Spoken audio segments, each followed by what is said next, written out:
Yo, what is up, boys and girls of the Mirkurse? Welcome to the MSC 2023 Power Rankings, Mirko Power Rankings, and Group Stage Predictions. This is how the Power Ranking is gonna work, right? Because we're gonna be watching, or you guys are gonna be watching me do the Power Rankings first. If you guys want to skip over to the Group Stage Prediction, go ahead. There's gonna be time frames down below with the YouTube chapters, but how we're gonna be doing it this time is a little bit different. We're going to be breaking down every single one of these teams first, one by one, while I rank them, while I put them in my power rankings, and then I will be giving out I'll be telling you guys who the highlight player is from every single one of these teams, okay? So, yeah, I'm only going to be picking one player per team. That's going to make it a bit more exciting for me. And for some of these teams, or for just maybe one or two teams, I won't actually give out a highlight player because of... I will tell you why later with the team explanation, okay? So I think, yeah, without further ado, we're going to start with the power rankings. First, up here, should we just do it in the order that's given right here, like the team order here, Onic first? To make it a bit more fun, let's just mix it up. Let's just randomly mix things up, all right? Let's mix things up and, okay, Burn X Flash. We're going to start with Burn X Flash first. Boom. All right, we'll just put Burn X Flash here and A for a placeholder first. They're not, well, maybe they are A. So, Burn X Flash, I think last time I was very disappointed with Burn X Flash's performance at M4 and MPLI. They didn't really perform to the level that I expected them to. I expected Burn X Flash at M4, at MPLI with Hesa and with Coach Zico to be able to reach a pretty okay level, right? Maybe not world contenders yet, but I expected them to do good. Unfortunately, they didn't. Now, maybe it's because of the experience, right? A lot of these players is their first time ever going to an international event. Actually, all of them, for most of them, right? Back then. But now with the new roster, it's ATM, Chima, CCAT, Donut, and D7. Technically, no one has changed except for the gold lane and the coach, right? Coach Zico is no longer handling Burn X Flash, and Hesa is no longer in Burn X Flash. Now it's Donut from NXPE back in the day. Now he is in Burn X Flash. And while I have him right here, while I just mentioned his name, I want to give the highlight player spot for Burn X Flash to Donut. Donut has definitely helped to improve this team a bit more than I would say Hesa. I think Hesa was absolutely amazing, one of the best gold laners, or no, the best gold laner in Cambodia. But at M4 and MPLI, it just really, I didn't see that the same Hesa that played in Cambodia perform in the world stage, right? So with Donut, I believe Donut is mechanically sound. I think he is going to be able to perform internationally too. I don't know, he just has that aura about him, and I think with the help of the entire team having the experience as well of M4, of playing in an international stage, and some of them even playing in SEA Games, right? Getting the 4th place in SEA Games, beating Team Indonesia. I think this is a team that you cannot really write off, definitely. They are a team that can be good, but are they A tier?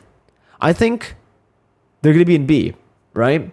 I'm not going to have like a dark horse segment here, and no dark horse category here, but Burn X Flash definitely can be the dark horse of this tournament. A lot of people are already writing them off, saying that, you know, Cambodia hasn't been too strong in the last few, international tournaments. Hopefully Burn X Flash shows us that we are all wrong, because I still think they're going to struggle here. I still think they're going to be like just okay. They're not going to be too good. They're not going to be too crazy.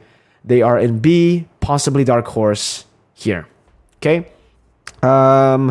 Next, Team Occupy. All right, Team Occupy from Mina. This team, they are all great people, all right? Every single one of these teams, I know them, I've spoken to them, and they're all really amazing. They're kind, all the players, the coaches, etc. But again, this is the power rankings. I'm not really going to be biased towards a certain team for the power rankings. I'm not going to be telling you guys bullshit. I'm not gonna be like speaking out on my ass right here, right? So I'm just gonna be telling you guys the complete blunt. I can be as blunt as I want.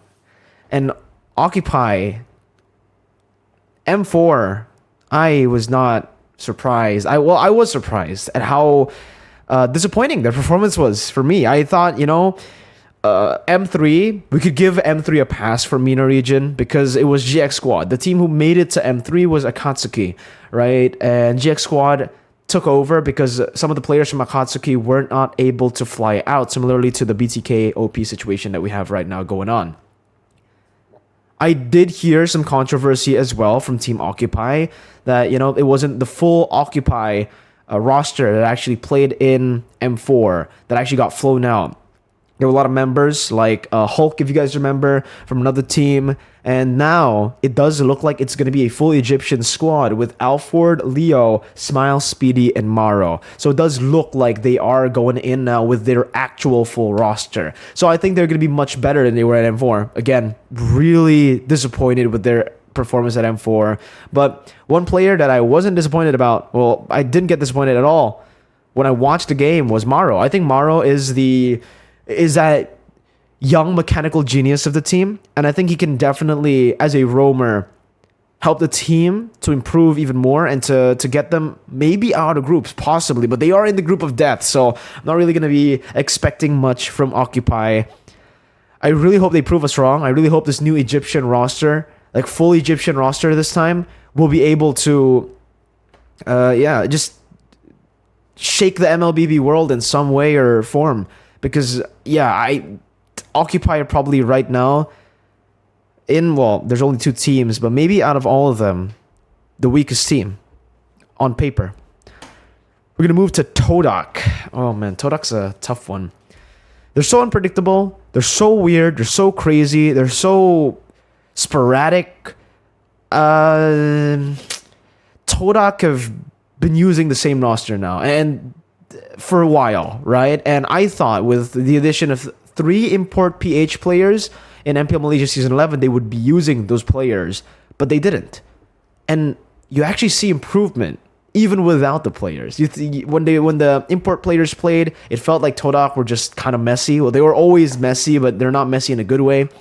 With the main 5, this roster, it does feel like, they found a bit more of a stable ground, but they're still the natural, the Todak we know and love. They're still the Todak. They're crazy. They'll go for crazy bullshit drafts, to be completely frank. But it works for them. I love it. I love their play style. And the highlight player, I don't think this is I think everybody has the same highlight player when we're talking about talking about Todak. It's Chiku, guys. This guy has been able to make so many bullshit plays, and he comes out of it like it's nothing. He pops off, he goes in, flickers forward, 1v3, and he somehow is able to get 2 or even 3 and live with 1 HP. He has the unnatural instincts of an MLBB player that you would want in your team. His shot calling is absolutely phenomenal too. I believe he is still the main shot caller when it comes to the late game. And I don't know, I really feel like Todak are going to be able to perform this time. I'm not even Malaysian, right? I'm Indonesian, and looking at Malaysia's track record in the past few international tournaments, except SEA Games, obviously. SEA Games well played. They've been really rocky in Moonton events. But I think they'll still do good. Is it good enough for me to put them at A? They're definitely a high B to a low A. They're definitely like in the middle of A to B. I think they could definitely make it to A, but we will have a segment later on once we're done with all the teams to reconsider and to think about the teams again, to maybe move a few of these teams up and down. But Todak has I think if there's a dark horse right now, it's going to be Todak. I think a lot of people are already writing them off, me included, because of their international performances. They haven't been looking too good. Hawk as well, just Malaysian teams in general haven't been looking too good internationally in Moonton events. So if there's a dark horse, it's Todak, and I really hope they prove me wrong. I really hope they are the dark horse. We're gonna be moving on though to Phoenix. Ooh, this one's a strong one. This one's a good one. So this one is weird too, because Myanmar, we've always seen Falcon. Now it's Phoenix. How good is Phoenix, right? They're good, but they are very inconsistent. At ISF qualifiers last year, they were able to beat Blacklist International, the C-Bowl Blacklist lineup, 2-0. They destroyed them. They outplayed them mechanically as well. You can watch the stream or you can watch the replay on YouTube. Just look at it. Watch it. Philippines versus Myanmar, ISF qualifiers 2022. You can probably find the games. And Royal Milk. Wow. This guy, Royal Milk from Phoenix, he's a standout in my opinion. I think when I watched their games, Royal Milk it's weird. He's mechanically amazing. When he does make a few like random decisions sometimes, but that's kind of like the whole team, their identity. For me, looking at it, they fly high, but they can fly really low to the ground as well. So they're very inconsistent. And because of that, I honestly feel like I can't put them at A. They're so inconsistent. On a good day, they might be able to beat like S tier teams, but on a bad day, they'll lose to even the B tier teams. First international event for Phoenix too. So yeah, I don't know. I think we're just gonna have to wait and see how they perform, because I think it's fair to give them a B right here, based on their rocky performance, right? Well, not rocky, but inconsistent performance. There's gonna be a lot of B's, by the way, guys. Like there's gonna be a lot of B tier teams, because I think A tier and S tier especially. I'll be honest with you guys. I think there's only one S tier team coming into MSC 2023. S tier for me, because it's really subjective, right? What S tier means to you. For S tier, I think it just means the favorites, the one and only favorite to win a tournament. All right. So that's how we're gonna be, deciding who goes to S. And I think you guys probably know who it's gonna be an S already. But we're gonna move to Turkey. All right, Fireflux Impunity. This is weird for Fireflux. I think when they won the qualifiers, Rosa was playing.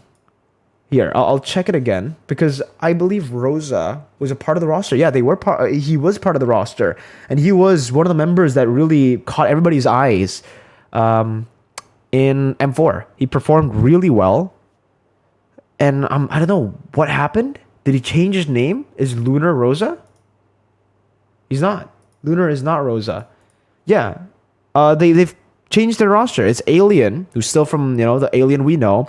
It's Apex 47 as well. The Apex 47 we know. And they have Sunshine, the gold laner. They have Cura. And they have Lunar in the mid lane. So, no Rosa. I think without Rosa, this team is still really good. I think the standout, because Rosa is not here, the standout has got to be Alien. Alien, I remember his Grok steal. I forgot who it was against, but oh man, I called it too. I had a feeling that Alien was going to steal that Lord. And I don't know, Alien is just really, really good. As an XP laner, he is mechanically good. He has a very deep hero pool. He makes a lot of the good decisions on his team, and he's kind of like the most consistent member on the team from what we've seen in M4 and what we've seen from Fireflux Impunity, right? If it wasn't Alien, if Rosa was still in the roster, I'd probably say still the highlight player would be Rosa, but now Rosa is no longer in the roster for whatever reason. No idea, guys. I think I'll give it to Alien. Well, do I think they are B tier? Do I think they are A tier? I think if Rosa's here, there could be a case to be made that Fireflux gets to A. I don't know how Lunar will perform. Lunar, from what I've seen here, he was a sub even in Incendio Supremacy back at M4. So, yeah, he's been in a team. Like, he has been in the team, but he just hasn't played. I don't know about it, guys. I don't think they're A with this. I think they might be right here, right below Todak. Below Todak. Yeah, I think below Todak. They're really smart though. I think Turkey has improved a whole lot, and with their staff, it's also new coaching staff. They had Paranoid for M4. It's no longer Paranoid here. They still have Bad Galsef. I don't know if I'm butchering his name, but Bad Galsef was the coach, the head coach, or the coach, yeah. And now we're seeing a different one. Give me a sec, boys. Let me just.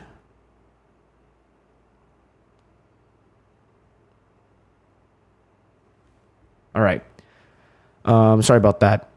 Yeah, I think I'll put Impunity here because of the changes that they have made to their roster. No Rosa, etc. But we're moving on to A now, Evos. Yeah, again, there's going to be a lot of B tier teams, guys. B is going to be stacked. You know, maybe we need to make a new row, actually. I think add a row below. Yeah, and then we'll make it D. Oh, shit. I don't know what I did there. Okay, we'll make it D here. And then we'll move this. Then we'll move Burn here. Yeah, I think that makes more sense. Because they're all going to be stacked in B. Fireflux, I think they're still B, though. I don't, like, yeah. I think Burn or C. Yeah. Okay, Evos Legends. Now, ooh, this is a very spicy one. For Evos, I don't think there's like a player that I can highlight. Maybe if it was just based on MPL ID, I could highlight brands, Psychots, but after watching SEA Games, oh man. I don't know how good or how well Evos will perform here. I think with Taz and Hijume, they will still, like, the three members that choked or whatever you wanna say at NC games will perform better in MSC. I think so. I know that will happen. I know that they will do better, especially considering they have Taz and Hijume, two very good players that will definitely act as the facilitator for the rest of the team. I think they already have that chemistry, and that's why I don't have a highlight player for this team. I think this team is a very systematic team. They're a team that needs to play with their strategy, with the Evo strategy. If they are taken out and if new players are added in, the system won't work. It's the system that Age and Taxstump have made. Age and Taxstump are their coaches. I don't know. I think they will be better than Todak, but not as good as Phoenix. Because Evos, if Phoenix are inconsistent, I think Evos kind of fall into the same category. They are the slowest starters ever, I think. They start so slow. And I thank the best of 3 format for that, because if it wasn't for the best of 3 format, if it's a best of 1 format, I think Evos might even get grouped. Yeah, they are really slow starters. Now, what does slow starter mean? It means into a series, they need to get warmed up. Like in the first game, usually they lose. They usually lose the first few games in a series, just like in a best of 5. They reverse swept Geek Slate and Alter Ego in MPL ID Season 11. And it just shows you how slow they start. But once they get going, I think that's the thing. They will do really well if they get the time to really warm up, to get the vibe on stage. I don't know how to explain it. It's kind of weird, but yeah, they're just really slow starters. But once they get going, it's good. Evos finds that jam. And I think Evos can be placed here too, because of the best of 3 format. Because if it's best of 1, if it's just based on inconsistencies, I think Phoenix. But I think Evos. Here. Yeah. I think Evos are high B. I think they are better than Phoenix because they are inconsistent. Don't get me wrong. Evos, not just Phoenix, right? Phoenix are inconsistent, but Evos are inconsistent too. But they're definitely more consistent. Like they understand what to do. They adapt really well, and the adjustment and adaptation of the team and how they implement that adaptation and adjustment in their games almost instantaneously is what got them all the way to the second place. So, with the time given after the SEA Games to MSC, the gap that we've seen, I think Evos will be able to improve. I think I'll put Evos here, high B. Next, Team Evo. Oh, Team Evo. I've never been too impressed with IDNS ever since I started casting MSC 2021. Not impressed from IDNS, not impressed from the Mekong region. Or not the Mekong region, the Mekong qualifiers, right? So yeah, I think Evo, I'll just put Evo here. in D with Occupy. They're better than Occupy. Maybe. I think they're better than Occupy. But I just haven't. If there's a dark horse as well, I think. Okay, you know what? Scratch, Todak, and Burn. This team and Occupy. These two teams, the ones that we rate so low down below. I think if they shock, if they can perform, if they can suddenly just flip a switch, they're definitely the dark horse. Yeah, not much to say about Evo. I think, that's it. Echo, there you go. The first S tier team and the only S tier team that I'll be putting in S.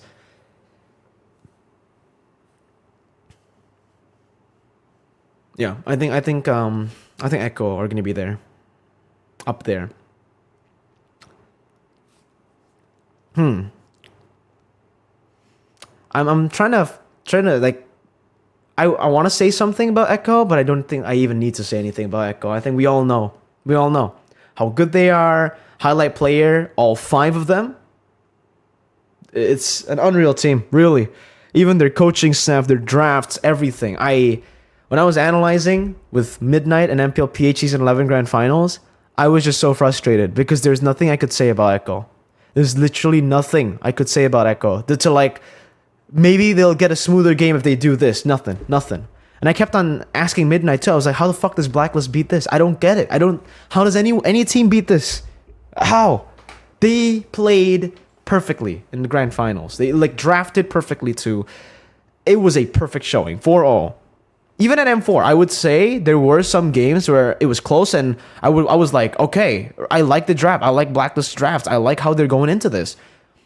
But like they have improved. It is crazy. How do you improve? You have already hit like the peak, and now they're even better. Oh man, Echo are disgusting in a good way. Okay, they're disgustingly good. Oh, all right. Let's move on to the next one. Outplay. Ooh, outplay. Okay. You know what? Let's go to RSG first. Let's leave outplay for the last because they're dramatic. This is the most dramatic one, and I think a lot of people will be surprised of where I put outplay. RSG. Boom bang bada bing. Where do I put RSG? I will put RSG in C tier. Kind of the same like Cambodia. They haven't really performed in an international tournament, maybe even low. I would put them lower than Burn. RSG, Singapore in general, since M3, they've really fallen off. I don't know what's going on. The RSG are a dominant team. They are the most dominant in Singapore. What, 3-time back-to-back? Right? Yeah. They had 3-time champions back-to-back-to-back. So they're doing something right domestically, but internationally, it just feels like they're not able to compete with the other teams. And I think it comes from the draft. It comes from the macro as well. They do have a few new members, and I think these few new members will be able to help elevate them. Lucian, QT, and Oki, these two are Indonesians. So, hey, respect, brother. But it's their first international tournament. Bray and Diablo. I think for the highlight player, I will say it's either Bray or Diablo. Bray is consistent. Diablo, he takes games into his own hands in SG. He's crazy. Badang? He's a really good Badang, bro. This guy's good. This guy's really good, man. Diablo. But I don't know how the team will perform. I think they will be doing better, though. See, now I'm confused. I don't think they're better than Burn. Burn has the experience, too. I think that... Yeah, I'll put RSG here. I'll stick to what I placed them in. RSG, SG... Hopefully they prove me wrong. Again, guys, this is just my power rankings, right, based on what I've seen, and I hope it changes. I hope it's not exactly the same, because if it's exactly the same, then either I'm too good at analyzing, or it's getting really predictable. No, my power rankings are usually pretty accurate. My predictions are fucking shit usually. So yeah. Now we'll move to Blacklist or National. They're not S tier, but they are A tier, right? I've seen so many comments, by the way, when I made the group stage predictions. A lot of people were commenting and hating and just bashing me for saying that Blacklists are weaker than they were at M4. I think for me, I will not take that back. I think they are still weaker than they were at M4. Are they a weak team? No, that's where you got it wrong, or where some of you got it wrong. Because a lot of people thought I was just saying Blacklist is weak. No, Blacklists are not weak. They're the second, they're the runner-up in the best region in the world. Carl has even said that winning MPL PH is harder than winning an international tournament because of how good like the Philippines is right now as a region. So first runner up from PH, yeah, they're still a strong team. They're still better than most of these teams, maybe even all of these teams. But they are weaker than they were at M3 or M4. Sorry, M3 of course. M4. I think without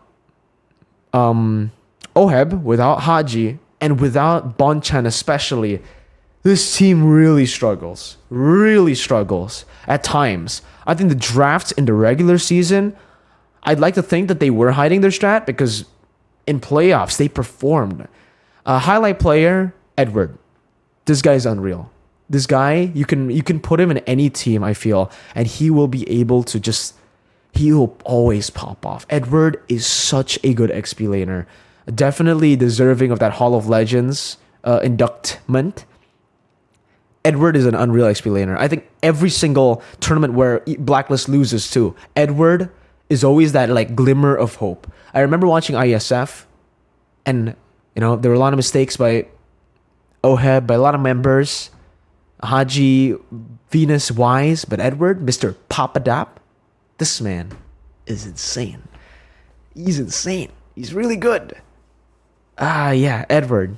Agent Zero he's the pillar right now. The entire team is really good too, right? I think even with their new members, Yue and Owl, they're very promising. Yue got Rookie of the Season. Completely deserve that. Owl needs a bit more work, I believe. It didn't feel like he was just getting outclassed completely by Benny. This is where it gets weird, right? Because he got outclassed by Benny.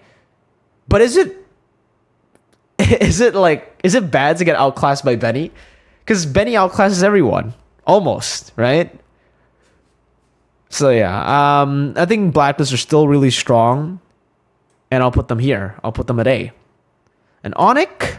No, this is the spicy one. Do I think Onyx are better than Blacklist? Now, in the group stage reveal video, the live reaction video, I said Onyx have the best chance against Echo. And I think right now, the logic in my mind of what I think is a strong team is, can they beat Echo? Because right now, Echo are the team to beat. If you can't beat Echo, then it's useless. It'll just go to Echo. I think the only team who has a good shot at beating Echo is Onyx. You can say whatever, it's your opinion. This is my opinion too, right? Like, you can disagree with me, completely fine. I will read your comment down below. And if you disagree with my opinion, it's completely fine. I'll just probably delete it off of my comments because this is my YouTube channel. No, I'm joking. I'm joking. No, I will read it and I will respect your opinion too, right? It's all just opinions until it happens, and then we'll see if it's actually true or not.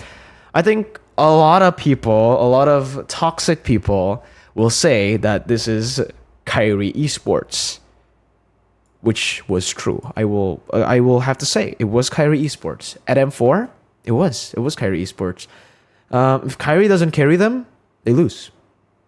That's fact. M4 was what happened, right?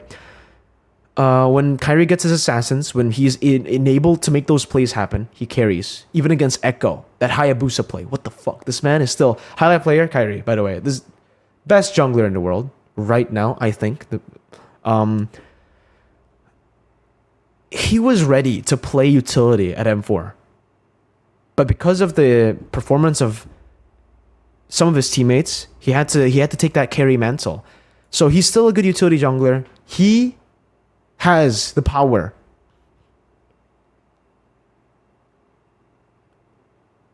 to be the best in the world. There are a lot of things that I heard from Kyrie himself when we went out the other day. And I trust this man, bro. I really do. I trust this team. Yeb, Achil, Boots, CW, Drian, even their sub, Sans, right? And, I mean, Drian is their sub, even their sub, Drian, but Sans, and also Keyboy. I think they have what it takes, and I think they will be better than Blacklist. Won't be as good as Echo, but they can be. They have the potential to be. It all lies in how they deal with the pressure. I don't know what's wrong with Onyx. They do so well. They stomp everyone, but they fucking fall flat every international tournament. Hopefully, now they are ready. If they are not ready now, then they'll never be ready. This is the time for Onyx, like to prove. I still expect Echo to be the best in this tournament, but if Onyx makes it to the grand finals, I'll be proud. Yeah. Now, the final one, the most dramatic one, because of all the fucking... okay. See, if you look at the roster, it's best player, Hoon, basic, Shark. Okay, it's the roster that lost to BTK. But it's not exactly the roster that lost to BTK.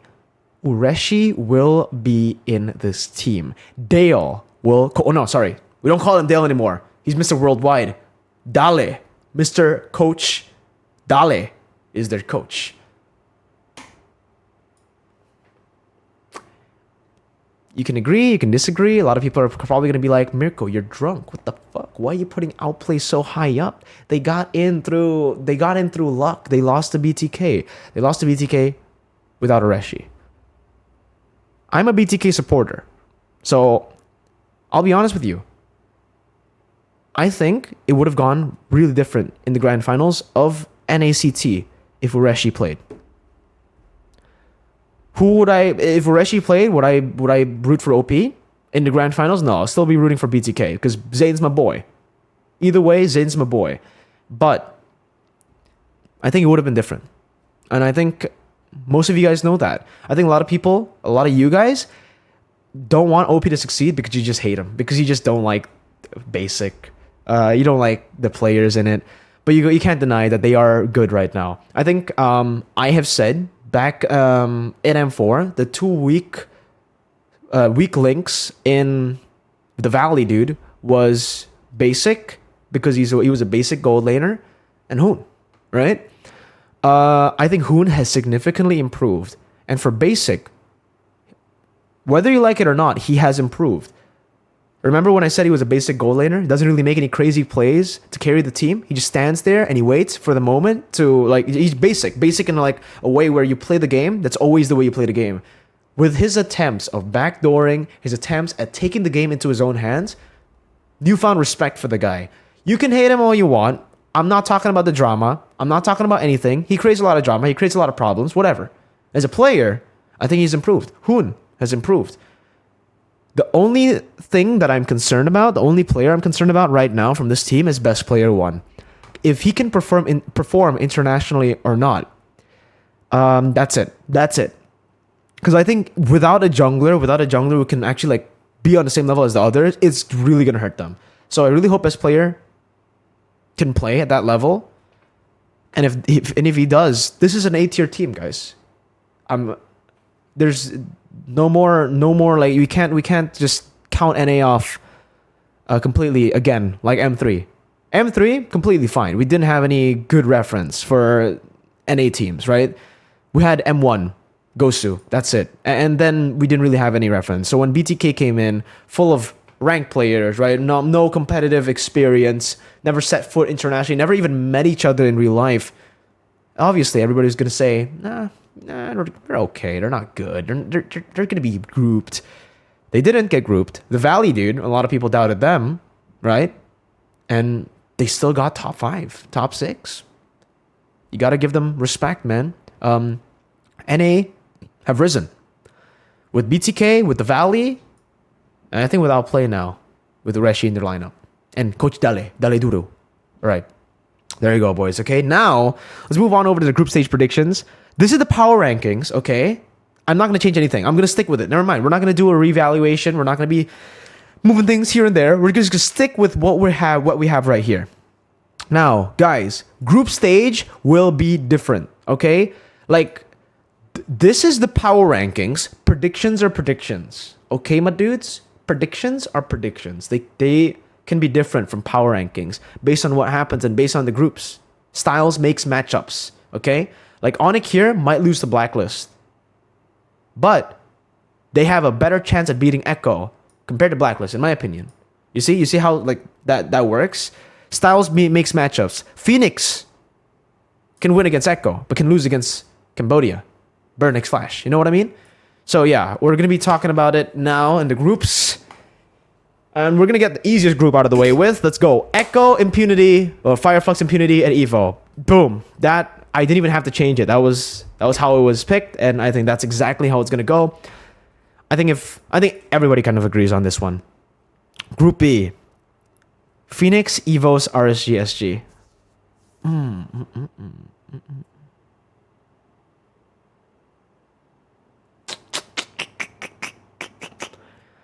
Most of you guys I've asked you guys to give me your opinions of what's gonna happen here.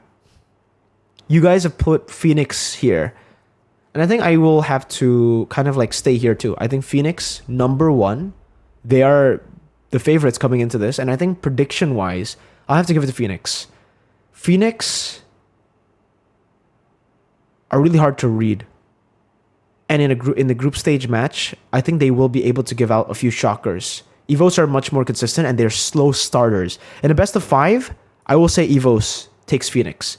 But in the best of 3, Phoenix get going real. They're actually like in terms of how they play the game and how they like take games in series. They're like the opposite of Evos. They start really well, and then if their opponents are able to hold off and fend them off, then they lose. Because against Falcon, I remember this because I watched it live. M4 qualifiers, Phoenix with I believe the same roster, won game number 1. And then they proceeded to lose against Falcon. I think reverse swept. They got reverse swept by Falcon. Let me check. Yeah. Oh no, they won game 1 and then Falcon won every other game. Yeah. I think a few times this has happened.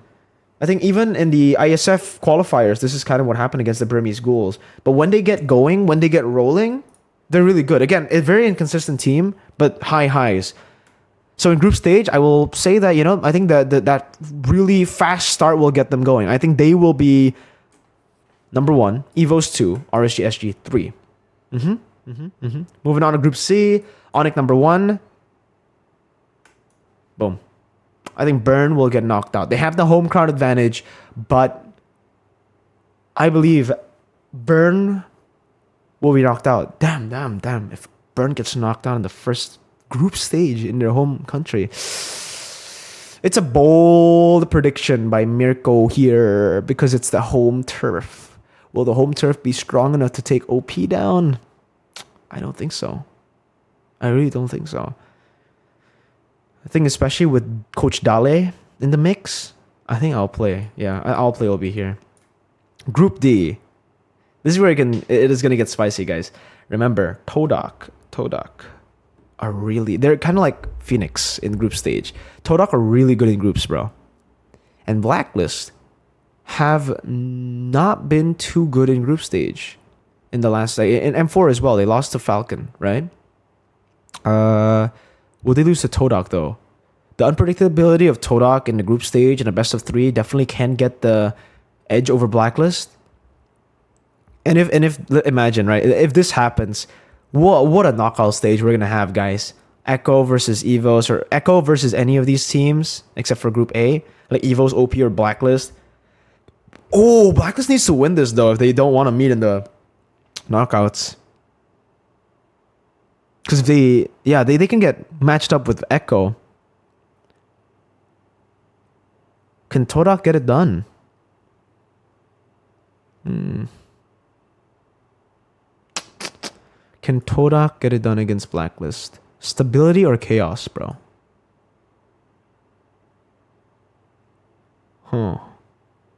Trying to think. Trying to think.